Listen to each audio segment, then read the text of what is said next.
اسبا شہبا اجدا قصوا میں یہ میرے نبی کی اونٹنیوں کے نام ہیں. جس دن آپ کا انتقال ہوا اسبا نے چارہ پانی چھوڑ دیا اور روتے روتے روتے روتے مر گئی. آپ کے دو خچر ہیں، ایک کا نام ہے دلدل، ایک کا نام ہے فضہ. آپ کے دو گدھے تھے، ایک کا نام ہے عفیر، ایک کا نام ہے یعفور. جس دن آپ کا انتقال ہوا یعفور مدینے کی گلیوں میں رسی توڑا کے چیختا تھا اور بھاگ، چیختے چیختے چیختے ایک کنویں میں چھلانگ ماری اور مر گیا. السلام علیکم ناظرین، مولانا طارق جمیل کے مزید بیان سننے کے لیے ہمارے یوٹیوب چینل کو سبسکرائب کریں، لائک کریں اور بیل آئیکن پریس کریں. شکریہ. جس کے لیے جانور تڑپ اٹھے، آج اس کی امت کو یہ بھی نہیں پتا میرا نبی تھا کون. میں نے ایک گاؤں میں 20 نوجوانوں سے پوچھا، او بھائی ہمارے نبی کا نام کیا؟ جی پتا کوئی نام نہیں پتا.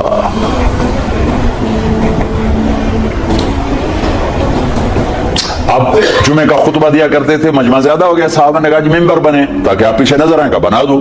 ممبر بن گیا. آج پہلا دن ہے. یہ میرے نبی کے گھر کا دروازہ ہے، یہاں کھجور کا تنا ہے جس سے ٹیک لگا کے آپ بیان فرماتے تھے، اور یہ ممبر ہے. اب آپ وہاں سے نکلے اور وہ کھجور کے تنے کو آپ نے کراس کیا اور ممبر پہ پاؤں رکھا. کھجور کا خشک بے جان تنا حن حنین العشار، ایسے چیخا جیسے حاملہ اونٹنی چیخ مارتی. وہ دڑ دڑ دڑ دڑ دڑ ہل ہل کے رونے لگا.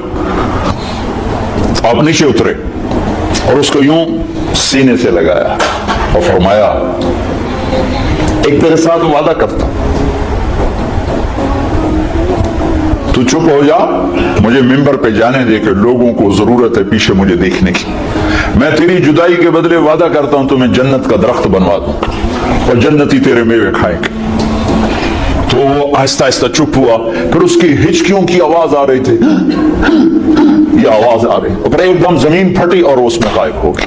اور میرے نبی کا وعدہ سچا ہو گیا. سب کی آنکھوں کے سامنے اللہ نے اسے اٹھا کے وہ پہنچایا جنت. اوفو بھائیو، ہم نے صرف درود پڑھنے کے لیے اپنا نبی رکھا ہوا ہے. بابا نبی پہ درود پڑھ دو بھائی.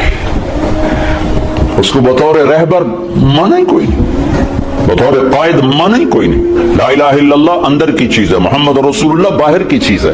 اب لا الہ الا اللہ دکھا نہیں سکتے، محمد رسول اللہ چھپا نہیں سکتے. لا الہ الا اللہ بتانا پڑے گا، محمد رسول اللہ چھپانا پڑے گا. لا الہ الا اللہ بیج ہے، محمد رسول اللہ درخت ہے. لا الہ الا اللہ جڑ ہے، محمد رسول اللہ شجر ہے.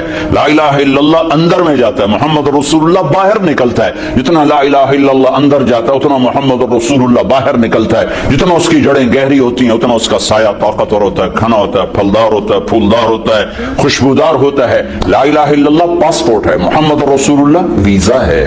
پاسپورٹ کے بغیر سفر نہیں ہو سکتا، ویزے کے بغیر انٹری نہیں ہو سکتی. مرنے سے پہلے ویزا لگوا لو، مرنے سے پہلے ویزا لگواؤ. محمدی ویزا لگوانا پڑے گا. جنت کے دروازے پر نہیں، پلسرات پر ہی ویزا مانگو. ویزا دکھاؤ، ویزا ویزا ہے جائیے، ویزا نہیں واپس. اللہ نے ایک کام خود کر دیا، پاسپورٹ ہمیں خود بنا کے دے دیا. پاسپورٹ خود بنا کے دے دیا.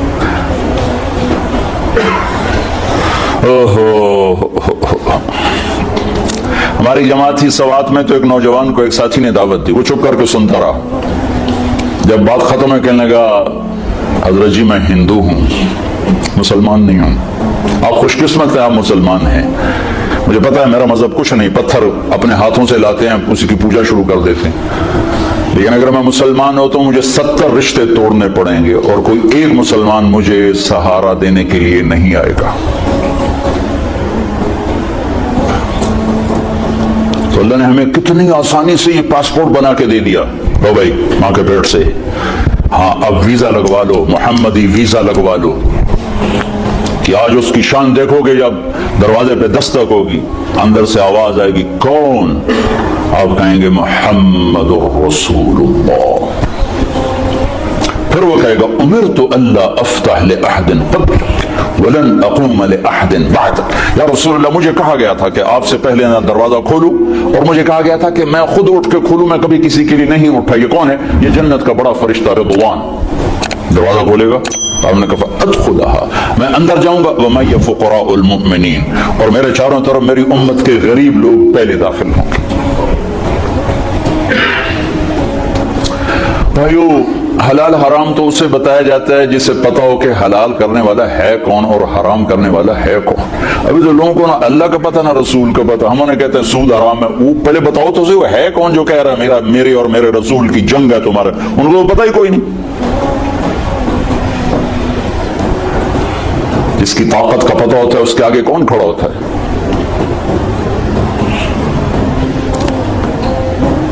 تیمور کا سفیر جب کسی بادشاہ کے دربار میں جاتا تھا تو وہ گھوڑے سے نہیں اترتا تھا.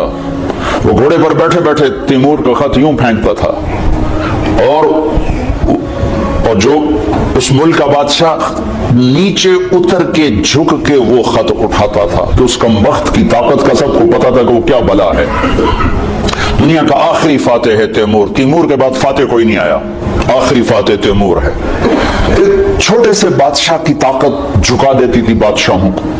ادھر سے اللہ اور نیچے رسول کہہ رہے ہیں فَأَذَنُوا بِحَرْبٍ مِّنَ اللَّهِ وَرَسُولِهِ. یا سو چھوڑ دو یا اللہ اس کا رسول لڑنے کے لیے آ رہے ہیں. کسی کے کان پہ جوں نہیں رینگتے کہ وہ نہ اللہ کو جانتے نہ رسول کو جانتے.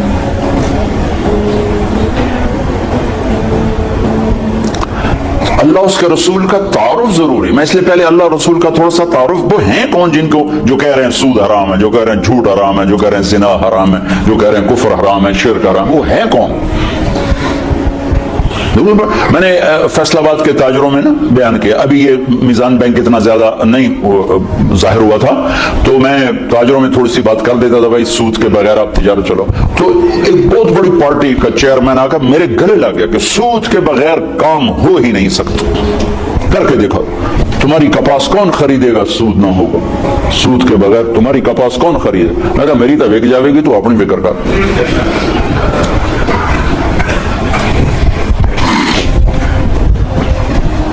تو میں انہیں معذور سمجھتا ہوں. مسلمان ہیں, نیک آدمی ہیں, لیکن پتہ کوئی نہیں.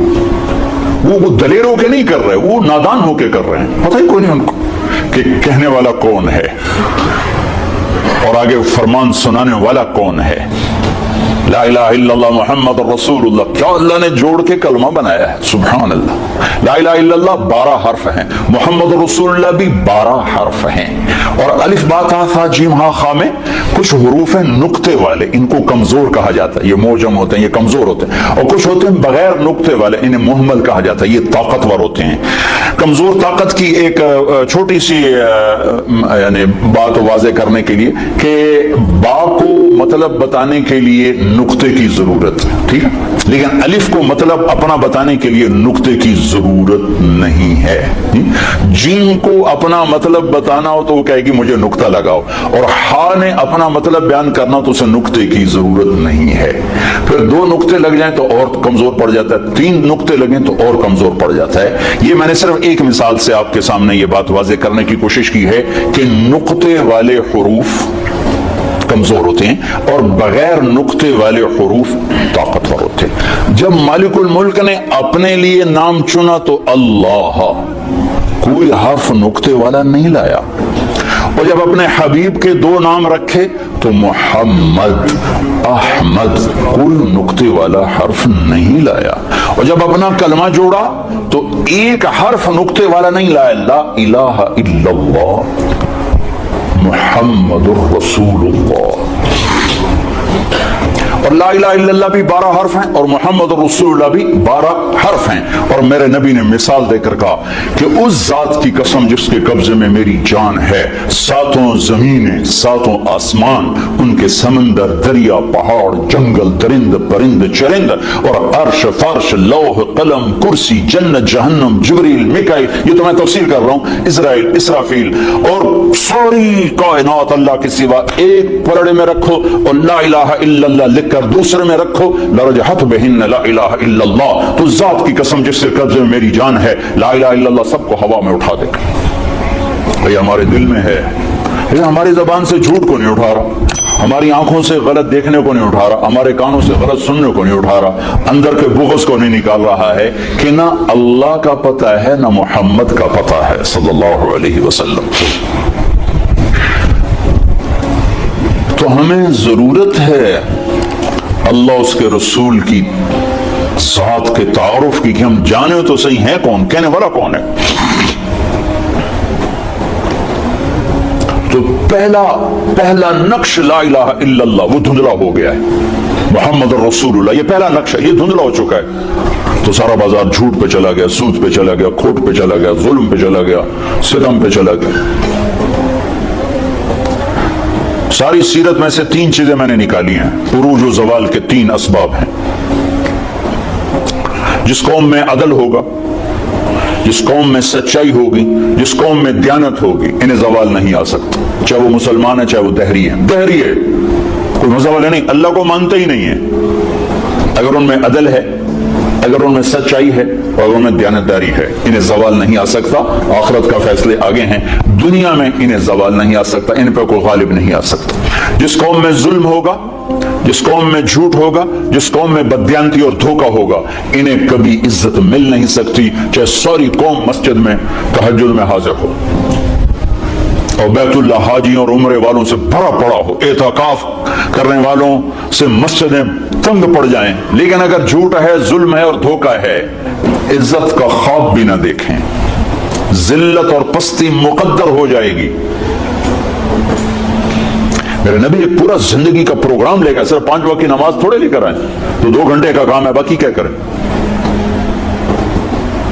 اللہ تعالیٰ کہ میں اپنے حبیب کو الیوم اکملت لکم دینکم واتممت علیکم نعمتی ورضیت لکم الاسلام دینا، ایک مکمل پیکج دے کر بھیجا کہ میرے حبیب یہ زندگی ہے جہاں لوگوں کو پتہ ہی کوئی نہیں۔ اس کا ایک سرا اللہ سے ملتا ہے جس کو عبادت کہتے ہیں، دوسرا سرا انسانوں سے ملتا ہے جس کو اخلاق کہتے ہیں۔ انہی 2 کی دعوت دیتے دیتے آپ دنیا سے چلے گئے۔ السلام ما ملکت ایمانکم، اے میری امت ایک نماز نہ چھوڑنا، ایک ماتحتوں پہ رحم کر، اپنے ماتحتوں پر رحم کر، اپنے غلام، نوکر، ملازم، کمزور پہ رحم کرنا۔